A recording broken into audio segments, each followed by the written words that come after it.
আমার মালা সম্পত্তি চায় না, ইজ্জত ফিরে পাবার চায়। মফিজ বাজান রে, টাকা পয়সা সহায় সম্পত্তি এগুলো হারায় গেলি যদি কেউ চেষ্টা করে আবার ফিরে পাতে পারে, কিন্তু ইজ্জত তো আর ফিরে আনা যায় না। যায়। যায়? যায়। কাকা, আমার ঘরে কোনো সম্পত্তির দরকার নাই। সালিশ ডাকেন। সালিশের মধ্যে আপনার ওই জানোয়ারটারে আমি জুতো দিয়ে কয়টা বাড়ি দেব। এইটুক হলেই আপনার পোলা মুক্ত, আর কিছুই দরকার নাই।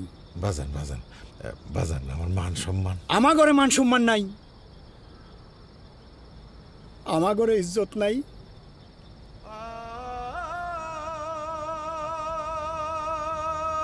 কাকা, আপনি না আমারে কথা দিয়েছিলেন আপনার পোলা লাটু আর কোনোদিন যদি আমার মালার দিক চায় সেদিন আমি যে বিচার করব আপনি মানিয়ে নেবেন। ও আমরা গরিব এই জন্যই না